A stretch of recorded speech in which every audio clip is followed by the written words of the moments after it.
Hi guys, it's Jake here at Canadian Cutting Edge, and I'm going to try something different on Fixed Blade Friday today. We're going to take a look at two different knives from GearBest, and we're going to come on to the conclusion of which of these two would be the better buy.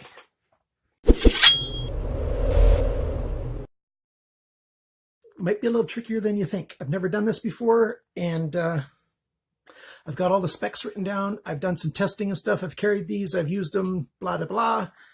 And I don't know what my conclusion is yet. And we're going to find out when I think it through verbally, when I talk through it out loud. Well, what do we have? We've got this Tonife knife. This is also called the Farmer. The steel we've got is 5CR15. This model number is the HKT 4003. Wooden handle, scales, full tang knife. And the knife that it's going to go head-to-head with is this knife by HX Outdoors, the Black Ants. On the website, it doesn't say Black Ants. Probably the pictures that they have are a little bit older, and they started doing that more recently. But this is the model D131 by HX Outdoors. And this guy has high-speed steel. They're also calling it white steel. Don't think back to that crappy white steel that we generally think of when we talk about white steel here in North America. You know, that pot steel that's just garbage. This, I believe it is actually is a high-speed steel. It's got a very high hardness, a Rockwell of 61. This guy's got a Rockwell of between 55 to 57, 5CR15. So they're a bit different in that way. The steels are not that similar. The size is very similar. The sheaths are probably made in the same factory. Well, they call this leather on both of these. I believe it's probably bonded leather, reconstituted leather. You know, when leather is all ground up, they take all the scraps, they grind it all up, they put it in a slurry. Think about how a paper's made. Not exactly the same, but a similar kind of method where they grind everything all up and then they put it back together again and they make a flat sheet of leather out of it. I believe that's what this is. It just does not seem like genuine leather to me, either one of these. So they're very similar, a little slightly different. This is just your typical bushcraft knife kind of sheath where you just push the knife deep down and it just sort of friction fit with that and sort of a dangle kind of carry. This one is similar, except you put the, woohoo, just about dropped that. You put the blade in and you've got a snap to hold it in place and then it can't come back out because of the finger guard there. And it's got sort of a dangle kind of thing here. Somewhat similar, but slightly different kinds of sheaths. Which sheath do I like better? Well, believe it or not, I prefer this friction sheath better than this one. I don't like to have to play with a snap when the snap isn't all that super helpful anyway. And I prefer this a little bit deeper kind of carry, a nice dangle kind of sheath. It's a simpler sheath, but I like this guy better. So the Farmer wins as far as sheath goes. Let's do some tabletop stuff when we go through the dimensions and everything, and then we will come to a conclusion on what we like better. So stick around for the rest of this video. They both are drop point knives. They're both full tang. This one's got a bolster and then wood. Looks like an oak, a red oak sort of. This is a rubber composite handle scale. Very interesting. I don't have another knife that claims to have exactly this kind of handle scale as a rubber composite. Very interesting. It's actually quite hard. Feels a lot like G10 in the hand, like a polished G10. Those four little notches have a little bit of traction in them, as you can see in that shot right there. Both knives are put together with pins, brass pins. These look a little skinnier than these. And very much the same kind of knife. Dimensions, cutting edge on the Farmer. 9.5 centimeters, 3.75 inches. Black Ants, We're talking 10 centimeters, 4 inches. The blade thickness, this guy's 3 millimeters, which is 0.125 inches. This guy's 4 millimeters, which is 0.155 inches. A little bit thicker, a little bit hardier. This one's got a full flat grind. This one's got a Scandi grind. This one's not coated. This one's got what they're calling a black titanium craft surface. Yeah, never heard of that before either. Very interesting. This knife is very interesting. And this one's high-speed steel, and this is 5CR15. You know, again, knives, steel types that you don't see that very often. 5CR15 definitely is a budget steel, but high-speed steel is not quite that common. There you go. Let's keep going with the dimensions. The behind the grind thickness on these knives, they're actually very close. This guy's 0.67 millimeters, which is 0.026 inches. And this guy is just a tiny bit less at 0.62 millimeters, which is 0.025 inches. So this guy's just a slight bit thinner at the edge, which means it should be a little bit better at cutting, but hey, it's not that much different. They're both a little bit heavy for EDC kind of knives, but they're good for working knives. 0.6 to 0.7 is a good working kind of thickness behind the grind right there. So they both pass for that. The handle length on these guys, we're talking 12.4 centimeters, which is 4.9 inches. This guy's 11.6 centimeters, which is 4.5 inches. The handle area, this guy's got more of a handle area where you actually fit your hand in. It's 10.5 centimeters or 4.1 inches. This guy's got a more limited space right here, and that is 9 centimeters or 3.5 inches. I've got a large size hand, which is just on the borderline of extra large in North American sizes, and it just fits in this HX Outdoors knife. Any larger hand will not fit. Anybody who's got extra large, this isn't the knife for you already. This knife will easily fit somebody with large, extra large hands. You know, I've got my hand on here, and you've got that extra room you can see at the back. So there's room to grow. This guy's for a bigger hand than this one. This one's got a little bit longer edge than this one, but only by 1/4 of an inch. I'm talking about the cutting edge. So the total length of these knives, 21.7 centimeters, 8.6 inches, 21.3 centimeters, 8.45 inches. Very close to the same. The difference is ever so slight. The weight of these knives, very similar. 160 grams, 5.6 ounces, 155 grams, 5.5 ounces. And then you add the sheaths in, and you're talking about 198, 7 ounces, 202, 7.1 ounces. Very much the same again.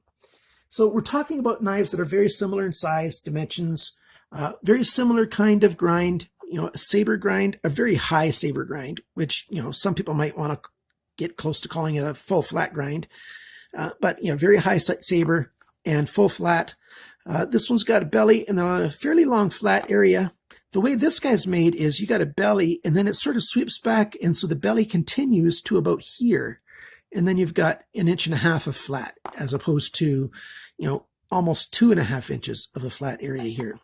That might make a difference for how you want to cut. This guy's got a sharpener's choil, which I really like. This guy does not. This guy's got a bit of a finger guard. This guy, not so much really. You got the choil and that's about it.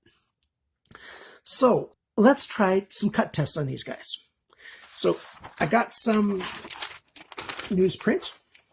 And here's your Tonife. Pretty good. It tore a little bit at the start, but it cuts quite well. Let's try the Black Ants. A little bit nicer. Yep. Definitely the winner here is the HX Outdoors. Remember, the final grind behind the edge is a slight bit thinner on this one. That could be what did it. Let's try this 1-inch wide banding and see what I think is better for which one. That's pretty good. And right away. Let's try this guy. Yeah, it actually was not quite as easy to cut with this one as it was with that one. So you just never know when you start cutting, but they're very, very similar. Let's try some paracord with a push test. That cut through quite well. And a push cut test with this stuff. Yeah, very much the same. Very similar. Let's try slicing this paracord. Very easily done. Very much the same again. And let's try just cutting some wood, see how that feels.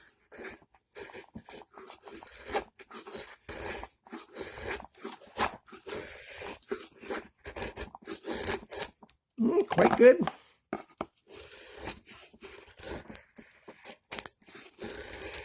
I like this Black Ants better by a fair degree. And I think that probably has to do with this being a harder steel than the Tonife has.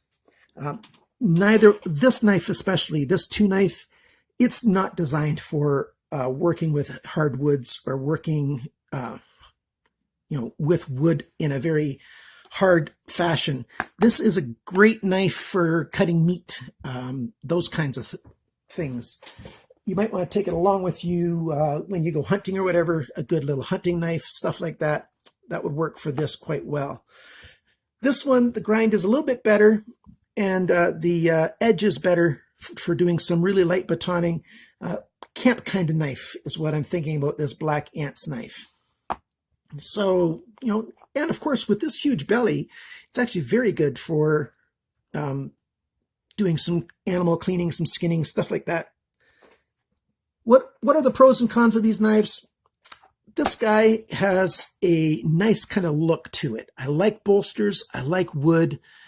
Nice little lanyard tube there. They put in a brass tube, and that you can fit 550 paracord through there nicely, and you can fit a bigger hand in here.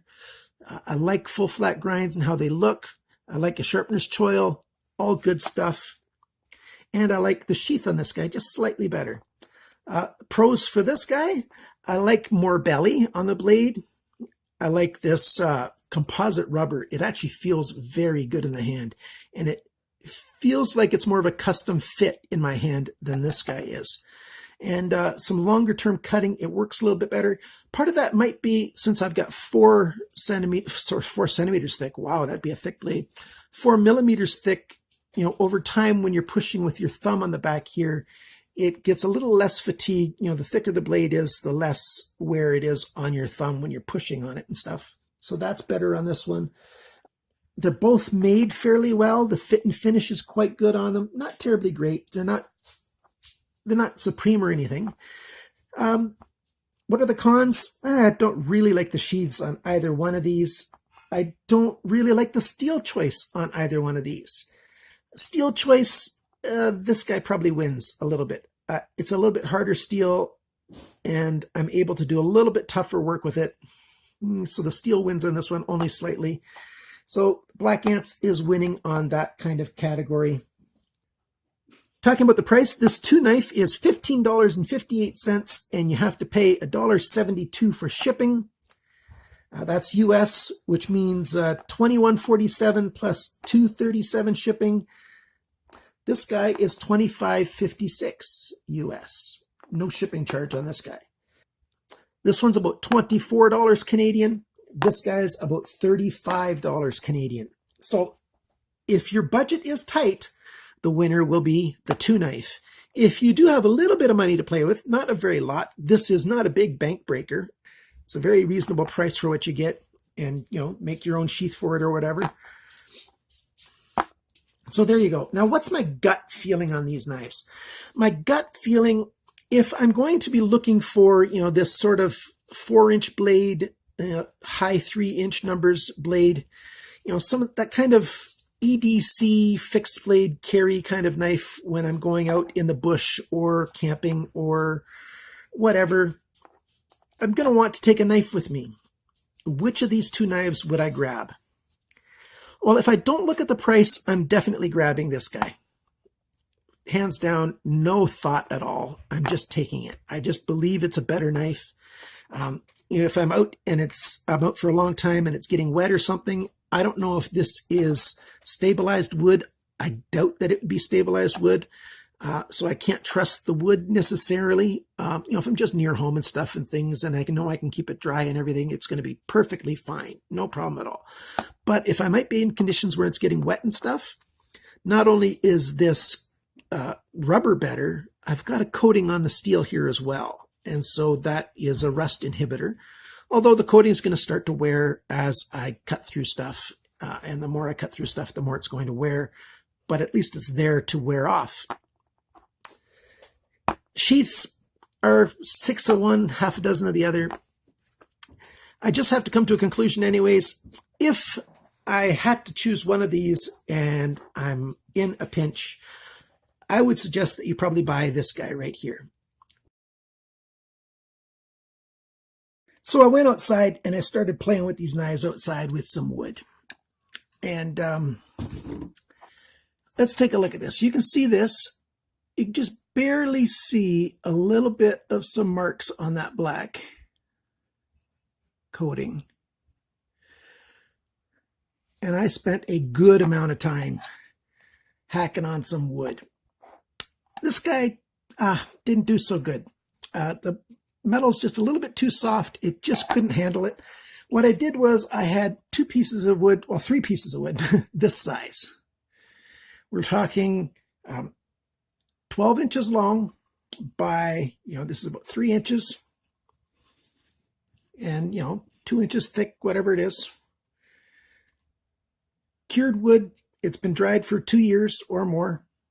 And I started whittling.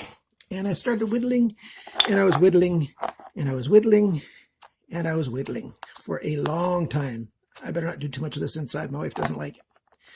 And this piece I finished with this guy.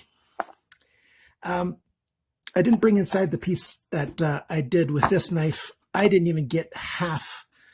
Well, I didn't even get a third of it off before I just got tired of it. It just was too much for this guy. It just couldn't handle it. It got dull. I stropped it. It got dull. I stropped it. It got dull. I sharpened it. Not good. This, I've done nothing to the edge. I've not even stropped it. And I took it down to this. No problem. And I haven't tried this yet. I'm just going to test it. Here's that newsprint again. Let's see what it'll do. Look at that. Unbelievable. So this high-speed steel that they used, whatever it is, I believe them when they're saying it's a Rockwell hardness of 61. It's kept that edge very good. Mind you, I did very little impact stuff, whereas, batoning and stuff like that, I didn't do very much of that at all. So I didn't impact the edge to try to break it or bend it or anything. I just did that, long time whittling on this piece this big, the same species of wood. It's from the same big chunk. And I got it down to this. And, it just keeps going. No problem at all. Like, you can be aggressive and just take out chunks of it. No problem at all. And it just wants to keep cutting. And look at that edge. It's kept that black on there. So I've got a definite winner for this overview and comparison. This guy, the HX Outdoors Black Ants high-speed steel. You got the HSS right there, high-speed steel knife. It costs, a good chunk more than this one. Percentage-wise, it's about 45% more. But it's still only, 25 US, 35 Canadian. If you're looking for a knife like this, out of these two, I say get yourself this one. Thank you so much for watching, for liking, for subscribing, commenting, and sharing. Remember, always cut towards your chum and not your thumb.